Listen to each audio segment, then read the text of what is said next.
so much of what we worry about is assumptions versus what's the fact. Welcome to Lessons in Leverage, the podcast that takes you behind the scenes of success. We'll help you unlock the secrets of leverage so you can amplify your impact in the world. Here is your host, Spencer Lowe. Welcome back to another episode of Lessons in Leverage. I'm excited today where we've got someone with us that is a really exciting guest. She's been all over the place as she's been doing a tour for her new book that's come out. And so really grateful she took some time with us today. And her name is Danielle Cobo.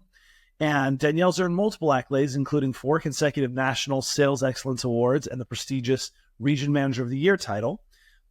She has a career that's marked by resilience and tenacity, and she's channeled that into her mission of igniting transformation in others. Her personal story is one of overcoming significant challenges, from balancing a demanding career to, in her home life, she had a husband who was a Black Hawk pilot who was deployed in Iraq, and she's raising energetic twin boys. And so there's a lot of wonderful value that she can teach us across the spectrum of career, personal life. And, like I mentioned, she has a book that she's released. She's a best-selling author and a sought-after speaker, and she captivates audience with her storytelling and motivational style. She empowers them to cultivate grit and resilience. And so today we're hoping that you're going to be able to take a little bit of that and learn some high leverage skills, as well as some high leverage mindsets around grit and resilience that will help you.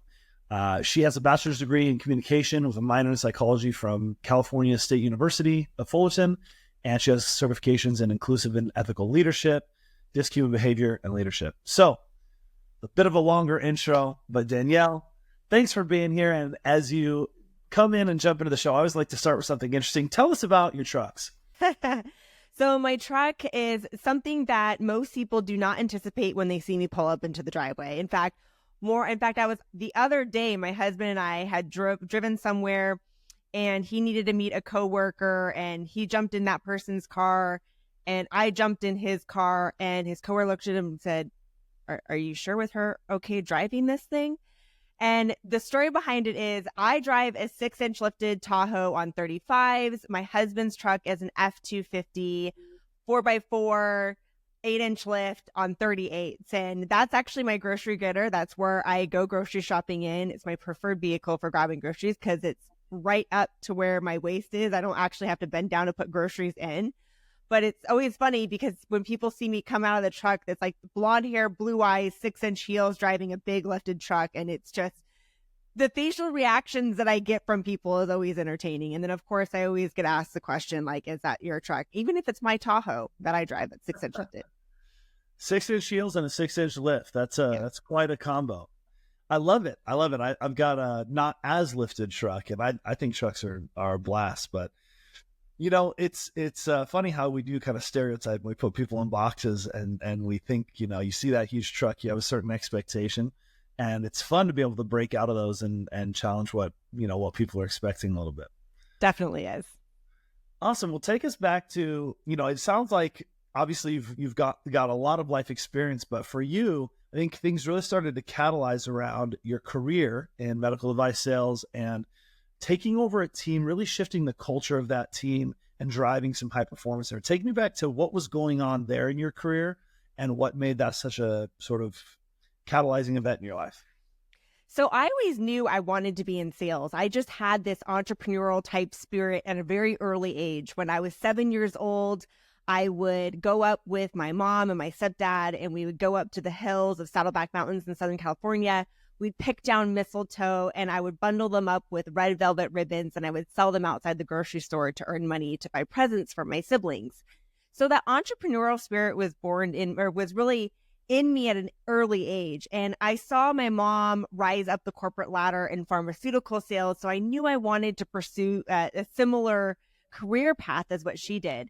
So I started my career at the age of 23 in medical sales, particularly dental capital equipment sales. Was there with that company for 5.5 years, where I had earned 4 consecutive awards for top sales performance. And then I was actually recruited into the medical aesthetic industry, where I led one of the poorest performing teams through restructuring and downsizing and acquisitions to number 1 in the nation.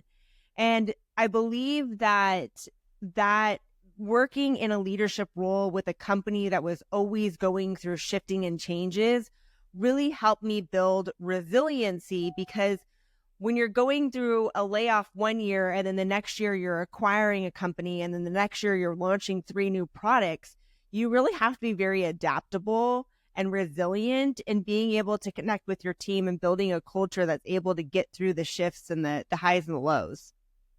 Yeah, it's such an important aspect. And it's something that a lot of people create a lot more pain in their life because they're fighting against change. I read a book there's a great Netflix documentary called Stutz, and there's this psychologist on there, and he wrote a book that he talks about a lot of things, but one of the things that he taught that was most valuable to me is these 3 unchangeable truths about life that we shouldn't fight against, that we do. And it's change, pain, and the need for constant work. And so that if you spend your whole life being like, oh, I don't want things to change, I just don't want to have to deal with this new problem or that new problem, then you're constantly frustrated and upset.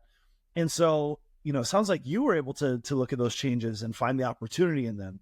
And that's such a high leverage skill set and mindset, is to be able to say, instead of looking at the problem or the change and being upset about it, I'm going to find a way to navigate it, to thrive in it, to adapt to it. And so, what were some of the tactics that you used as you had some of these maybe even emotionally traumatic things like downsizing and restructuring that can be really hard on people? How'd you keep people engaged, and what were some of the tactics to be able to thrive in that environment? So first and foremost, anytime that there's change, there's always a kind of a framework that I worked through when I was communicating with individuals. In its layer. So it's listen, acknowledge, explore, and respond. At the end of the day, anytime that there's uncertainty, people create these assumptions of what they believe to be true or not true. And these perceptions can sometimes pigeonhole us into believing something that's not going to happen, or we worry, it creates fear. And so it's really important anytime that a team is going through change that we are listening and we're acknowledging and we're addressing their concerns. And we may not have all the answers, but I believe the value in vulnerability, transparency, and communication. And when it comes to ourselves, especially as a leadership role, oftentimes we hear the news before our team does. And it's important to understand there's a psychologist that studied grief, and I believe that grief can often be applied to adapting to change as well, which is anytime that we go through change, we're going to experience different emotions. And as a leader, we go experience emotions sometimes first because we hear the information first. And then we're there to support our team as they go through the emotions. So sometimes it's shock. It's the shock of the changes. It could be anger. It could be resentment. It could be depression. It could be bargaining, the what ifs. And I believe that when we are in different, it's important to understand which phase each person's in. They don't always go in order. It's important to understand where everyone's at and meeting them where they're at. And then also always, I believe that what's helped me and also my team is focusing on what's in our control. Because I believe a lot of people will sit there and they'll focus in on what's out of their control. Companies going through a layoffs. I can't believe this is happening. Why are they doing this? It's like, okay, well, we can sit here and we can talk about all the what ifs, and we can talk about how they can be, the wrongs of the downsizing, or we can focus in on what is in our control. Does that mean that we need to re-strategize on what our business approach is going to be? Does it mean that you need to be updating your resume and your LinkedIn profile? But it's really important to focus on what's in your control and not what's out of your control. Yeah, that really can shake people. And I love those insights. There's some really, several really powerful ones in there. But that concept of shifting that your focus into what's in your control really is empowering. I've seen that myself, time and time again. And there's such a temptation. It's so much easier and it's so much more almost self-indulgent to just be like, all right, I just want to feel angry, and you mentioned there's those cycles of grief. How do you keep from getting stuck in those cycles? Because everyone's going to have maybe a moment of, oh, dang it, like this isn't what I wanted, or, this is unfortunate, the shock, some of those feelings. How do you keep people moving? Because sometimes it's hard in that initial moment. You get the bad news, or you get just news of change that you didn't want. And how do you shift and get back onto what's in my control? Is there anything you've seen that's really helped you with that? I believe a lot of reasons why people get stuck in it is they don't acknowledge the stage of where they're at. So they continue to just push forward instead of taking a step back and saying, in my book, I have what's called the emotional wheel, which in the emotional wheel, it's all the different words that we can use to put to different emotions. So I'm feeling shocked, embarrassed, frustrated, discouraged. And when we can put emotions to our words or put words to our emotions, we're able to then identify what they are, and it helps us in processing the emotions so that we can move forward. I believe that a lot of people just continue to move forward without really taking a step back and saying, how do I feel right now? And let me work through this. Let me acknowledge it. Let me work through it. Let me find a way to kind of just sometimes working through it is like, this sucks. I just got laid off and this really sucks. And I'm frustrated. I'm discouraged. I'm angry. I'm shocked. I'm depressed. And like sometimes even just saying it, acknowledging it takes a weight off of our shoulders. Mm. Yeah, I've definitely experienced that. It's one of those things where I've one of my favorite insights that I've ever picked up, and I don't remember when I first said it, but now I say it all the time. It's if you don't know the solution, that you haven't spent enough time on the problem, or if you fully understand the problem, the solution will be obvious, is another way that I say it. And that applies to our emotions too, which is we start trying to go to the solution right away. All right, there's pain, there's discomfort. Let me solve it. But we don't even know what the problem is yet. And so using that I think you called it the emotion wheel, but using that tool and being able to say, all right, what is it that I'm really feeling? And maybe why am I feeling that way? Am I just mad that this happened? Am I scared about my finances? Am I worried for my family? Do I feel scared because I don't think I can get another job? What is it that I'm really feeling and why? Mm-hmm. Once that becomes clear, then we can ask a different question and we can fix the real driving problem. So many times we're sort of chasing symptoms, and it's like, so, we think, I'm going to blame somebody. I'm going to get mad. I'm going to do all this stuff. And really we're just trying to cope, but we're not fixing what's actually driving the emotion because we didn't, like you said, take the time to understand what the emotion really was and what was driving it. And so I love this idea of take the time that you need to actually process, understand what the emotion is. Then it'll start to get a lot clearer what you need to do. Because if you're scared about money, well, then I might start to need to focus on my resume. Like you said, what's in my control is different. If I just am mad that they did this and I want to yell at them, well, that's going to change your different. If you want to tell them that you think they're jerks, well, then just send them the email and tell them you think they're a jerk and move on with life. I don't know, that's the most advisable course of action in terms of your long-term success, but if you got to know what you're trying to solve for. And so I love getting to that clarity of what you're feeling, why, and what you're really trying to solve, and how that can then empower you to really shift gears into, what do I do about this? How do I take control? Yeah, you make a good point, because when you're able to identify the emotions, it's going to determine what that solution is going to be.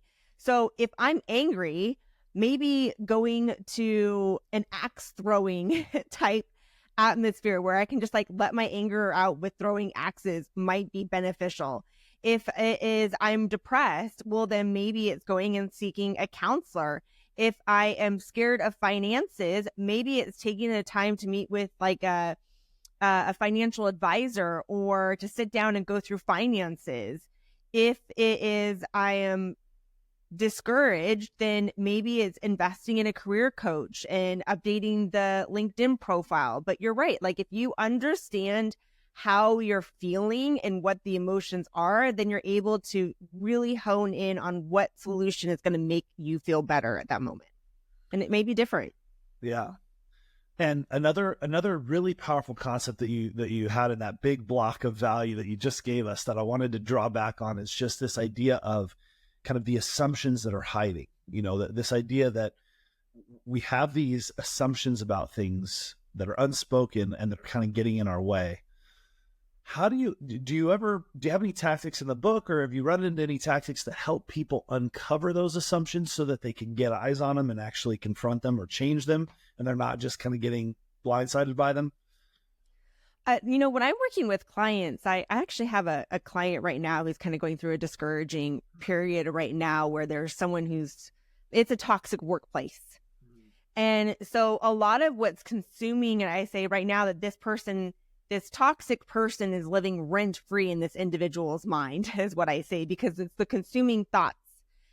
And every time there's a consuming thought of, well, how are other people going to be perceiving me because of this toxic person talking poorly about me? And is what she's thinking.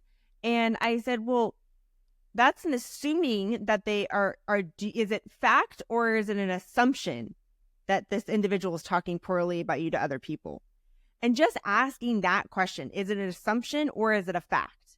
And more often than not, it's an assumption. And then it's kind of going, well, what, or if it is, like, what proof do we have to show that that's taking place? So much of what we worry about is assumptions versus what's a fact.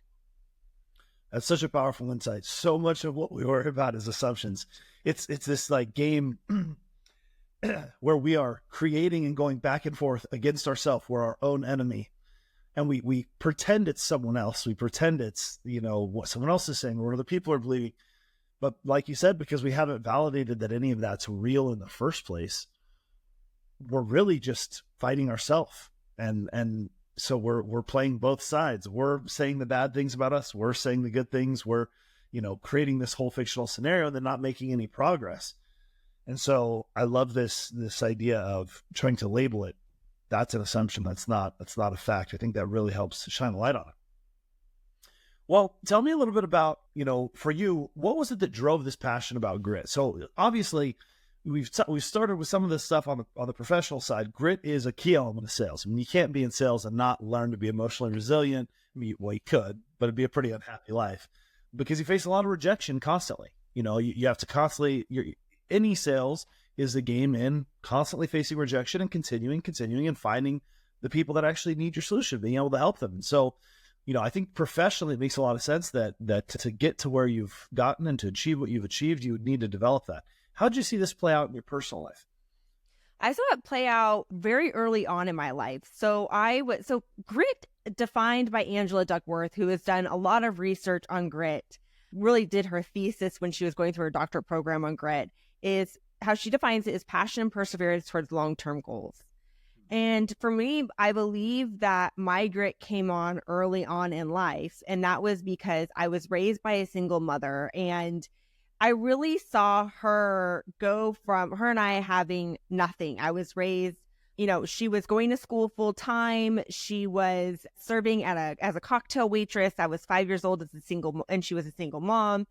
And I saw her go from nothing to graduating college, to rising up the corporate ladder, and her resilience and her tenacity and her drive and motivation. And to really show that if you put your mind to something and you're passionate about what you do and the life that you want to create, then you can really get through anything. And so because my mom modeled that for me, I was able to see what was possible by watching her do it. That's amazing. And that's something that I see as a common pattern among entrepreneurs in general is we seem to need to, most people seem to need to see someone do it. Like, you can read a book, you can watch a movie, you can hear about things and know that they're possible. I know someone out there my height is playing in the NBA. I know that, there's people who have achieved things that I think I could achieve. But it's different when you see someone and someone who actually achieves it where you are in proximity to it. You see it, it's modeled, and you go, okay, I can actually touch it. It seems real. I can really see that. And so it's so powerful to have that example in a parent. So much of parenting is not the tactics we use and all these things that people focus on today. It's so much more in the example you set and what lessons that teaches. And so it's inspiring to see parents like your mother fight through adversity, set such a great example. But it's been a common pattern I've seen that people need to see it. And so, I one of the big things I encourage people to do is there's so much leverage in relationships and being able to build relationships so that you can be closer, be closer to people and see this example of someone who's doing what you want to do, who's achieving what you want to achieve, who has the life you want to have. And so with that in mind, I know one of the areas that you've spent a lot of time is on your personal brand. I'm curious to know, has that been a path for you to be able to either get mentorship or get access and get closer to things that you then are able to expand your vision and go achieve the life that you want to achieve? Absolutely. So early, I believe that a lot of my success comes from the mentors that I've had through my career. Early on in my career, I knew I wanted to be in medical sales. So I reached out to somebody who was in medical sales and I took them to lunch and I said, I sat down and asked them a bunch of questions. What do I need to put on my resume? How do I look for particular jobs? What is a performance book? What do I put in my performance book? How do I break into medical sales? And I saw that the advice that they gave me set me up for success. And throughout my entire career, I have always had a mentor. And as I've transitioned into being my own business owner, I now am part of masterminds, and I have coaches specific for areas within my business that I want to grow. So I've had a TEDx coach, I've had a writing coach when I wrote my book. I had a coach I had 2 different brand strategists coaching as well that really helped me in defining my brand. And I just see the value of when you have somebody that can show you the steps that have had the success that you want to achieve, that can tell you, here's what you can do, here's what to avoid, you're going to accelerate your results tenfold. I remember early on in starting my business, I was like, well, I don't want to spend money if I'm not making money. And I tried to build my business on my own, and I was able to be successful. But once I invested in having a business coach, my business grew exponentially in such a short amount of time because I had that guidance. So I truly believe the value in investing in personal and professional development. That's awesome. And so how did you identify those coaches and mentors? Like you said, you want someone that has actually done what you are trying to do. So do you just research their background? How do you find the ones that can really make an impact? And there's a lot of just good marketers online that are saying that get you certain results that really they're just good marketers. So how do you find the people that can really move the needle for you? Well, first, it's important to understand which area of your business that you want to grow. And I've also learned as an entrepreneur that it's easy to get caught up in thinking that you need to do 20 different things to grow your business. And I am a person, I also believe that what's been helped me be successful is I've always taken a very strategic approach to when I was in sales or when I was as a business owner. It's easy to get caught up in following social media and saying, in order to be successful, you need to be writing blogs, be on media, be on LinkedIn, be on Instagram, do podcasts, write a book, do this. And I've done that. And it creates overwhelm. And sometimes you're throwing a bunch of content out there, but is it really serving the areas within your business that you want to grow? Sometimes it is, sometimes it's not. So I believe taking a very strategic approach and saying, okay, here is my 10-year business plan. Here's my 5-year business plan. Here's my 1-year business plan. What are the 3 areas in my business that I want to grow specifically this year? Okay, among those 3 areas within my business, who is an expert in each of those areas? And then it's looking at where's their proven track record of success. Are they able to, how long have they been doing it? Are they able to show testimonials? Is there guidance that I also believe too, like, are they sharing value freely? Because if they are, then I can't imagine even more what it's like to work with them, even on a deeper level, with that one-on-one level. And then also too is how comfortable do I feel with the person as well? Like there's some amazing, does my message align with theirs? Like there's some coaches that are out there that, their belief is in hustle culture mentality is like, go, go, go, go, go. That's how you build a successful business. I'm probably not going to work with somebody like that because I don't subscribe to that hustle culture. I subscribe into you can build a very successful business for yourself, 6-7 figure business for yourself, while also creating balance.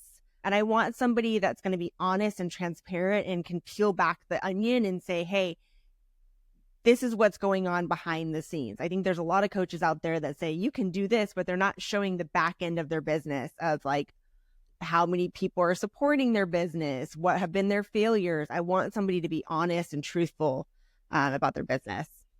That makes sense. And so for you, tell me about that transition. You're being highly successful in sales, and Mhm. you wanted to make this transition in entrepreneurship and, writing and all these things you just laid out in that last block, all these things that you've wanted to grow and that you've went and got coaches for. What was that transition like? And, how did you thrive in that environment? Like, why did you do it? Take me to, like, I'm working as a salesperson and I identified these new goals. What was the why behind that was so motivating that took you in that direction? And then a little bit more of the how of just, how did you gain that leverage from being more of an employee, or a salesperson into a full-on entrepreneur? Well, interesting enough, I had no intentions of starting a business. None. Didn't want to be an entrepreneur. I thought that my career was going to be, I was going to be in medical sales forever. I was a sales manager for a Fortune 500 medical company. I was working for one of the top companies in the medical aesthetic industry.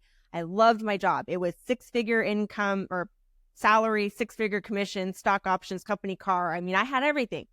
It was amazing. Unfortunately, the company that I had been with for 7 years had been acquired by another organization. It became a very toxic work culture. So I decided to leave. And this was in 2020.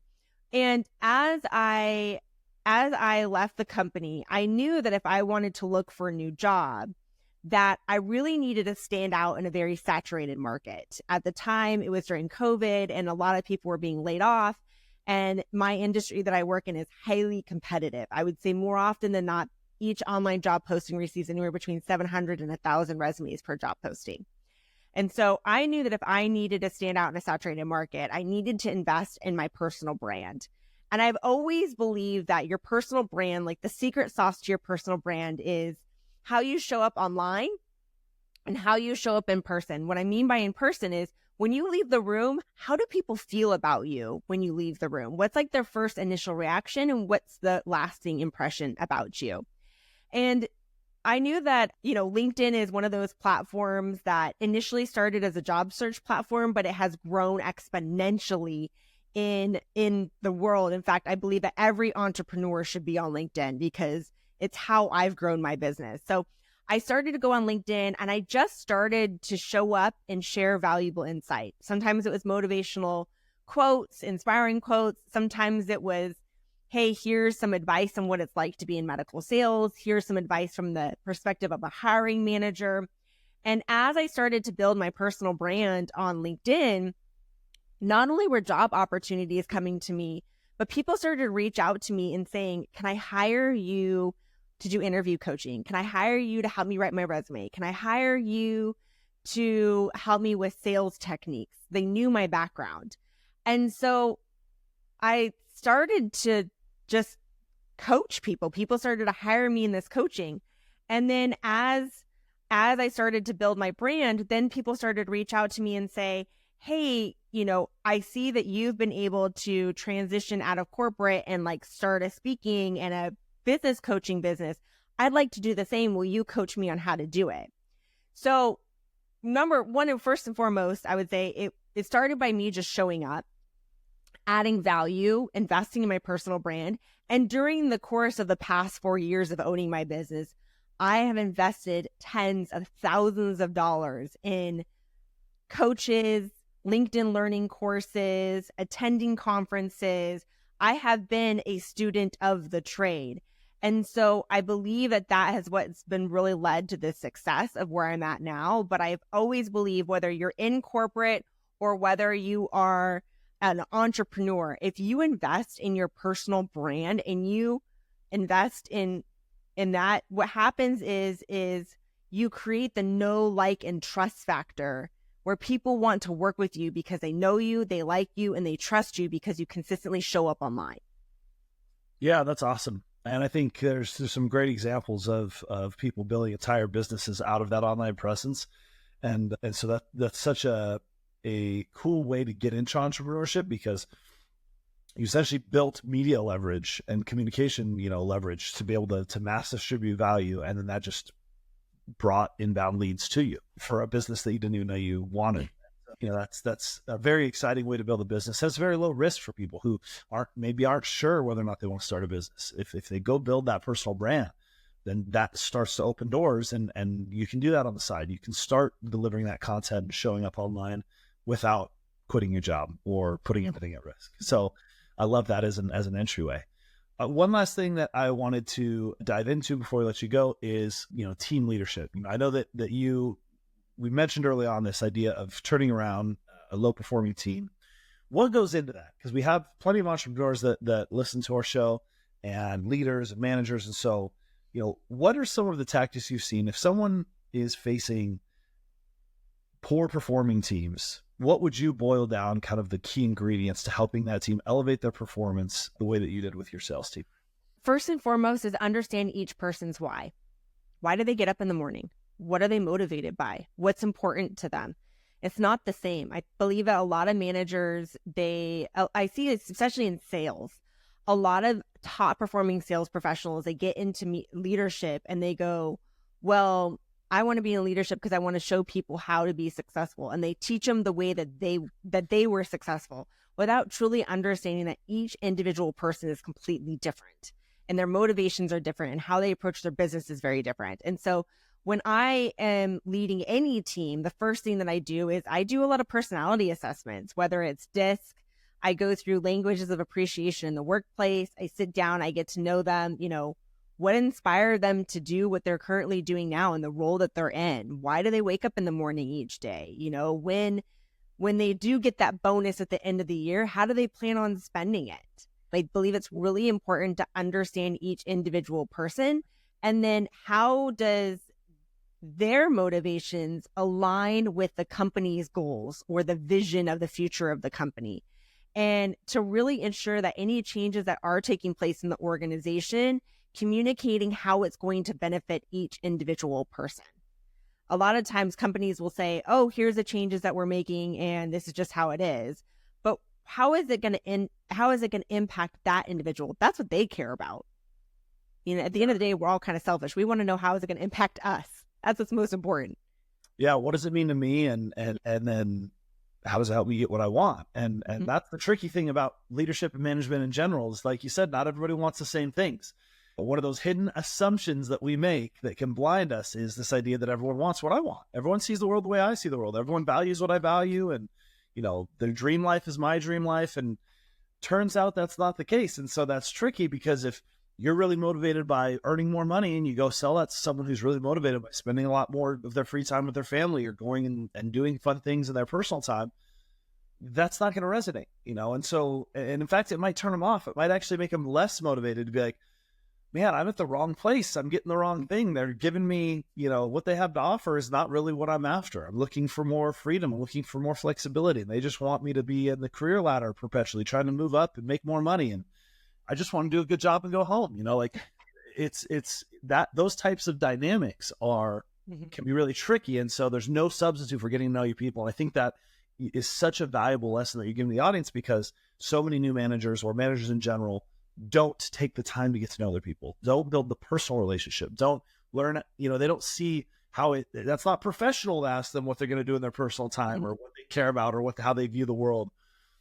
And in reality, it is all professional because it drives the professional performance. So love that insight. As we wrap up the interview, would love to give you just a chance to share any of the places people can connect with you. So let's say they're listening, I assume LinkedIn might be a good place. Oh, yeah. Give us the places that people can reach out to you and what they should reach out to you for.